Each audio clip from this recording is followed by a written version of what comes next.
इसलिए जो है अब दलितों का स्टेटस थोड़ा सा बदल रहा है। अब वो सोच रहे हैं भविष्य के बारे में कि इस देश में उनका भी वो राष्ट्रपति तो बन गए, उनका प्रधानमंत्री बने, उनके मुख्यमंत्री बने, तो सोचना तो अधिकार है ना, सपने देखना।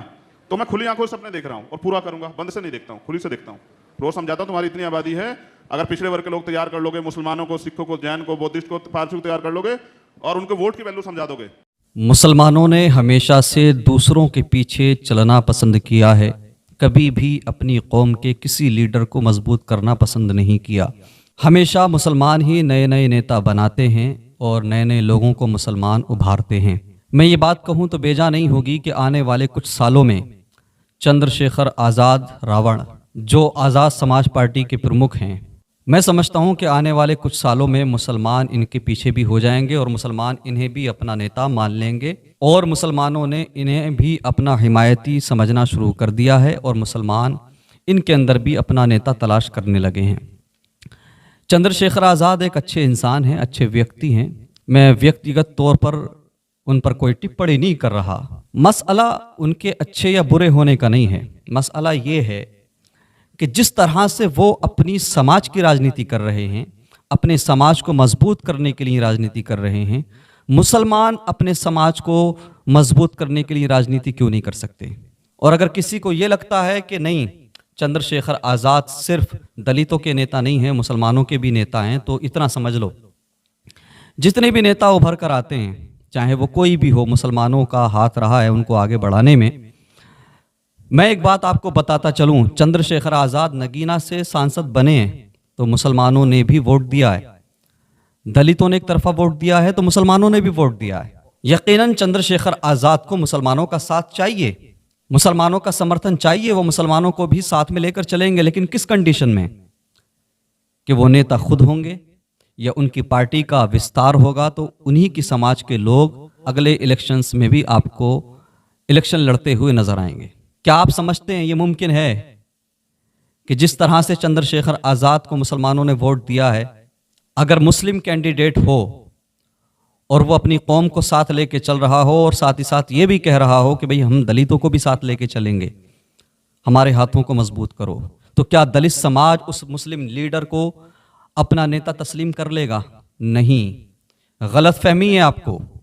यकीनन चंद्रशेखर आज़ाद को भी आपका साथ चाहिए, आपको साथ लेके चलेंगे। कोई भी नेता उभरे उसे मुसलमानों का साथ चाहिए, लेकिन इसी कंडीशन में नेता उनके समाज के बनेंगे, लीडर उनके समाज के बनेंगे। आप बस साथ दो, समर्थन दो, वोट दो, यही तो होता है मुसलमानों के साथ। पूछना चाहता हूं मुस्लिम समाज से, कब तक तुम दूसरों को नेता बनाते रहोगे, लीडर बनाते रहोगे?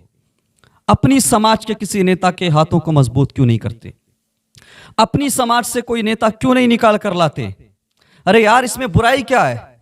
चंद्रशेखर आज़ाद राजनीति कर रहे हैं तो वो अपने दलित समाज को पेश रख रहे हैं और उन्हें उसके बाद में मुसलमानों का भी समर्थन चाहिए। तो अगर कोई मुस्लिम नेता आगे निकल के आए और वो भी अपने समाज के लिए आगे बढ़ के काम करे, राजनीति करे, तो इसमें बुराई क्या है? फिर दलित समाज के लोग भी साथ आ जाएं। लेकिन ये मुस्लिम कौम हमेशा से गुलामी करना पसंद करती है, हमेशा से दूसरे लोगों के पीछे चलना पसंद करती है।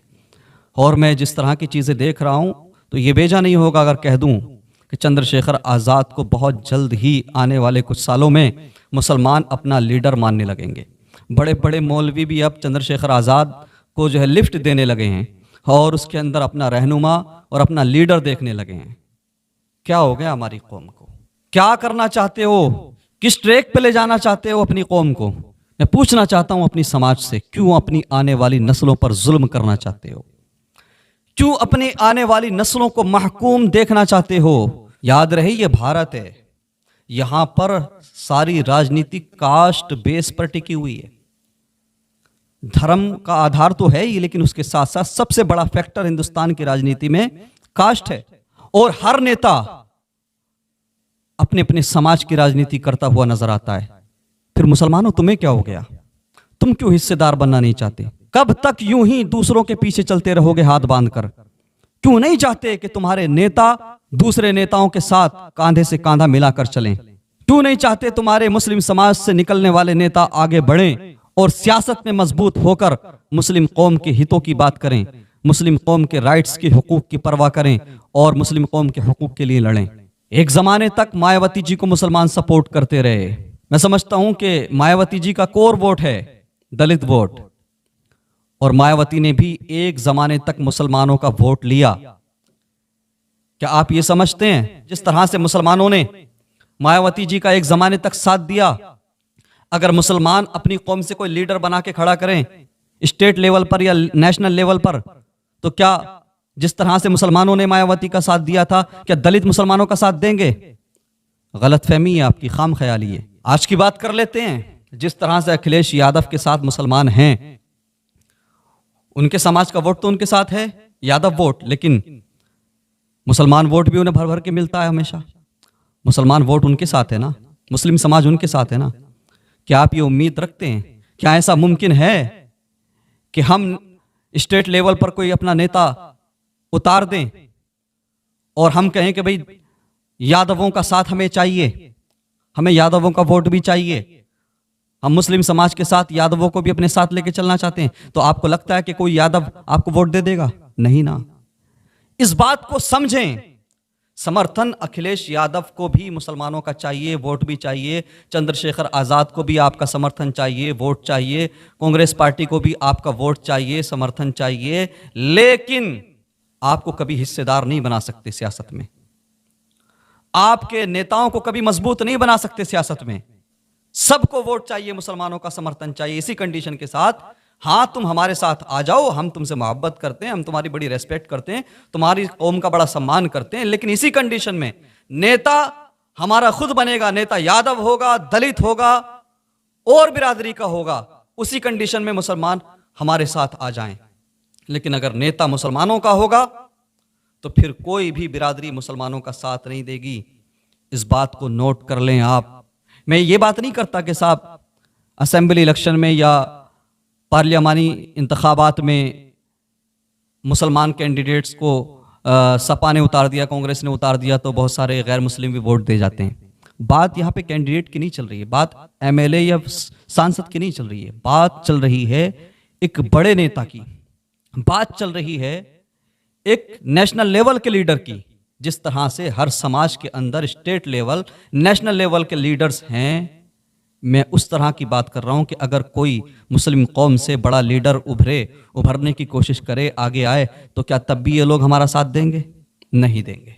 और जब तक मुसलमान इस चीज को नहीं समझेंगे, तब तक मुसलमान यूं ही बीच चौराहे पर काटे जाते रहेंगे, मारे जाते रहेंगे, मुसलमानों को लिंच किया जाता रहेगा, घर भी मुसलमानों के टूटेंगे, मसाजिद और मदारिस भी मुसलमानों के टूटते रहेंगे, और ये लोग बस हमेशा तुम्हें अपने पीछे भेड़ बकरियों की तरह चलाना पसंद करेंगे, कभी भी तुम्हें सियासत में हिस्सेदार नहीं बना सकते। इस बात को नोट कर लो।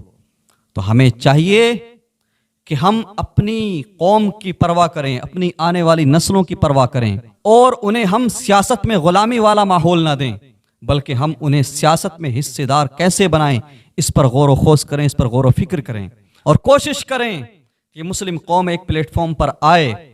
बहुत हो गया, एक जमाना गुजर गया, हमेशा से मुसलमान कभी इस पार्टी के पीछे, कभी उस पार्टी के पीछे, कभी इस नेता के लिए वोट, कभी उस नेता के लिए वोट। अब जरूरत है मुसलमान फैसला करें, कम से कम जिन सीटों पर, जिन इलाकों में मुस्लिम वोटर अहमियत रखते हैं, मुस्लिम वोटों की अच्छी खासी तादाद है, मैं समझता हूं कि उन जगहों पर अपने किसी एक मुस्लिम लीडर को मजबूत करना चाहिए, अगर हिस्सेदारी चाहते हो तो। और अगर ऐसा नहीं करेंगे तो याद रखें, कभी बीएसपी का वोटर बन के रह जाएंगे आप, कभी समाजवादी पार्टी का वोटर बन के रह जाएंगे, कभी कांग्रेस का वोटर बन के रह जाएंगे, तो कभी जो है किसी पार्टी के आप वोटर्स बन के रह जाएंगे।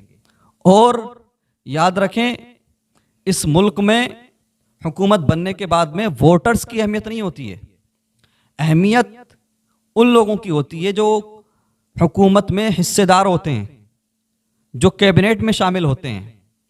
समझ रहे हैं आप देख लो, यूपी में 2-2 उप मुख्यमंत्री हैं, 2-2 डिप्टी सीएम हैं, और कास्ट फैक्टर को सामने रखकर ही डिप्टी सीएम बनाया गया, और अलग अलग वर्गों से मिनिस्टर्स बनाए गए, चाहे वो केंद्र सरकार हो या यूपी सरकार हो, कि मुसलमानों का सिर्फ वोट लिया जाता है और मुसलमानों को अपना वोट बैंक बनाकर इस्तेमाल किया जाता है।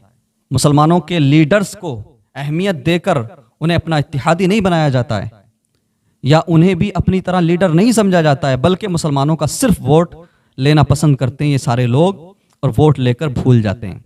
और जब वक्त आता है, हुकूमतें बन जाती हैं, तो फिर मंत्रालय में हर मंत्री अपने वर्ग के हिसाब से, अपनी समाज के हिसाब से आपको काम करता हुआ नजर आता है और हर एक की बात मानी जाती है। जो कैबिनेट में शामिल होते हैं उनकी बातों को अहमियत दी जाती है। लेकिन ये मुस्लिम कौम है, मुस्लिम समाज है, न जाने कब तक यूं ही दूसरों के पीछे चलने में ये कौम फ़ख्र महसूस करती रहेगी। और मैं ये बात भी कह दूं, हमारी समाज के बड़े बड़े आवारा किस्म के नेता भी हैं जिन्होंने हमेशा बस मुसलमानों को इस्तेमाल किया, मुसलमानों का वोट लिया और दुनिया हासिल करने की गरज से सिर्फ वो राजनीति में आए। अपनी कौम के इश्यूज से उन्हें कोई लेना देना नहीं, मुस्लिम समाज के मुद्दों से उन्हें कोई लेना देना नहीं। बस उन नेताओं का काम इतना होता है, जो मुस्लिम नेता आजकल बनते हैं, मैं सबकी बात नहीं कर रहा लेकिन अक्सर ऐसे ही हैं कि बस भाई इतना ही कर सकते हैं कि फला साहब की बेटी की शादी है तो चलो चलकर विधायक जी, सांसद जी फ़ोटो खिंचा लेंगे, फला साहब के यहाँ इंतकाल हो गया तो दफन में जाके शरीक हो जाएंगे। यार बस ये रह गया कि सांसद जी के साथ फ़ोटो खिंचा लिया, विधायक जी के साथ फ़ोटो खिंचा लिया।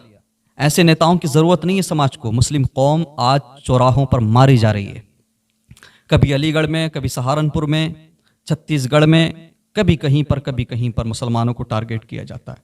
जुल्म तशद्दुद की इंतहा है और उसके बावजूद भी हमारे जो मुस्लिम नेता हैं, जो किसी न किसी पार्टी से बंधे हुए हैं, जुड़े हुए हैं, मैं समझता हूँ अक्सर व बेशतर ऐसे हैं कि उनकी कोई हैसियत नहीं। उनमें से अक्सर ये भी औकात नहीं रखते कि वो मुस्लिम समाज के मुद्दों को लेकर कोई बयान जारी कर दें, मुसलमानों के किसी इशू को लेकर पार्लियामेंट में या असेंबली में आवाज़ उठाते हैं, नहीं उठा सकते। मुसलमानों के इश्यूज़ पर, मुसलमानों के मुद्दों पर बोलने के लिए सबसे पहले उन्हें अपनी पार्टी के लीडर्स से इजाज़त चाहिए होगी। और इनमें से अक्सर व बेशतर लोग ऐसे ही हैं कि ये वही बोलना पसंद करेंगे जो इनके प्रेसिडेंट या राष्ट्रीय अध्यक्ष या इनके पार्टी के लीडर को पसंद आए। बिना इजाज़त लिए ये ना कुछ करने की हैसियत रखते हैं, ना कुछ बोलने की हैसियत रखते हैं। और जब तक मुसलमान यूं ही दूसरों के पीछे चलते रहेंगे, गुलामी करते रहेंगे, तब तक ऐसे ही कठपुतली नेता इस समाज को मिल सकते हैं। बेबाक होकर अपने समाज के हितों के लिए लड़ने वाले, अपनी कौम के हुकूक के लिए पार्लियामेंट और असेंबली में लड़ने वाले, ज़मीनी सतह पर लड़ने वाले तभी मिलेंगे जब ये कौम सियासत में पार्टियों की गुलामी छोड़कर अपना वजूद सियासत में बनाए और अपनी सियासी क़यादत को मजबूत करे और सियासत में हिस्सेदार बने। तभी इस कौम को लीडर्स मिल सकते हैं। और जब तक ऐसा नहीं होता तब तक इस कौम को सिर्फ कठपुतली मिलेंगे, रिमोट कंट्रोल वाले नेता मिलेंगे, जो सांसद तो बन जाएंगे, विधायक तो बन जाएंगे, लेकिन उनका रिमोट किसी और के पास होगा। इसलिए मुसलमानों, हमें और आपको गौर व फिक्र करने की ज़रूरत है। ये मत सोचो, ये मत समझो कि हम 10-20 सीट या 10-15 सीट जीत कर क्या कर लेंगे।